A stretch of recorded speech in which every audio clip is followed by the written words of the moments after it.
И последнее, пожалуй, едва ли не самое яркое. Новый кинопроект «Музыкальный путеводитель» по дворцам Петербурга. В качестве экскурсоводов звездная пара Дмитрий Хворостовский и Рене Флеминг. Их голосами будет петь Петербург для миллионов, кто захочет узнать этот прекрасный город.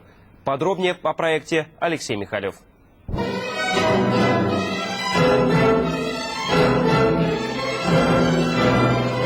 В танцевальный зал Петерговского дворца Дмитрий Хворостовский не вбежал даже, буквально влетел, как того требовал сценарий. На сей раз лучший баритон России и его партнерша, золотой стандарт сопрано, как называют Рене Флеминг в США, объединились для съемок в фильме о красоте человеческого голоса и красоте Петербурга. Этот фильм продюсеры назвали «Вызовом к кризису». Задуманный 3 года назад, он снимается именно сейчас, несмотря на все трудности кинопроизводства. Таков интерес американской и европейской публики к звездному дуэту. Третий полноправный участник проекта – Петербург, с его неповторимыми дворцовыми интерьерами, в которых и проходили съемки фильма.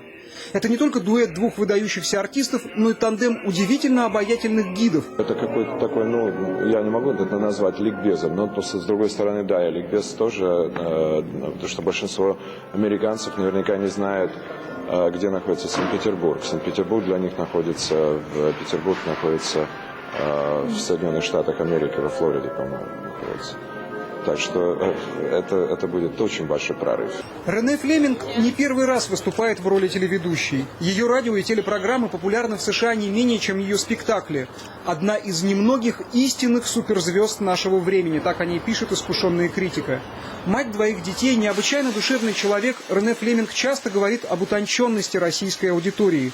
Свои музыкальные корни она видит в том числе в русской композиторской школе. Неспроста в фильме появился и такой эпизод. Флеминг сама пожелала увидеть могилы Римского-Корсакова и Чайковского. Можно даже не сомневаться, что благодаря ее авторитету число поклонников Петербурга возрастет многократно. Чтобы самая известная американская певица с самым известным русским певцом выступили в роскошных дворцовых помещениях в Санкт-Петербурге, я такого фильма не знаю. Это именно так, как это как бы было задумано когда-то композитором и все такое, вот эти какие-то интимные вечера, они бывали в этих дворцах, они бывали в этих домах.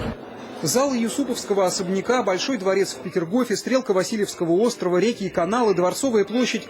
Даже самая полная 90-минутная версия фильма, увы, не может вместить в себя весь Петербург. Впрочем, и та малая его часть, что все же попала в объектив камеры, будет показана необычайно тщательно.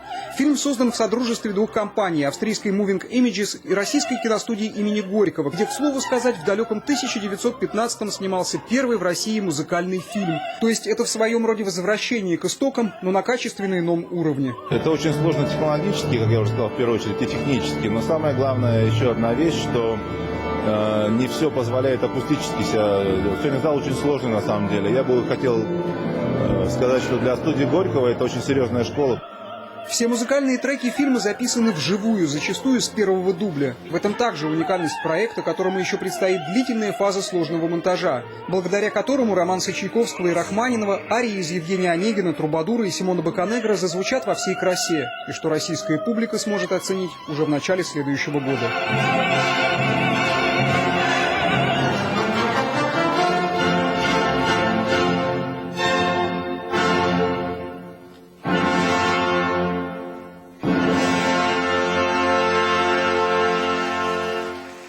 Алексей Михалев, Алексей Сосырин, Анастасия Саховская, Евгений Раков. Вести недели, Санкт-Петербург.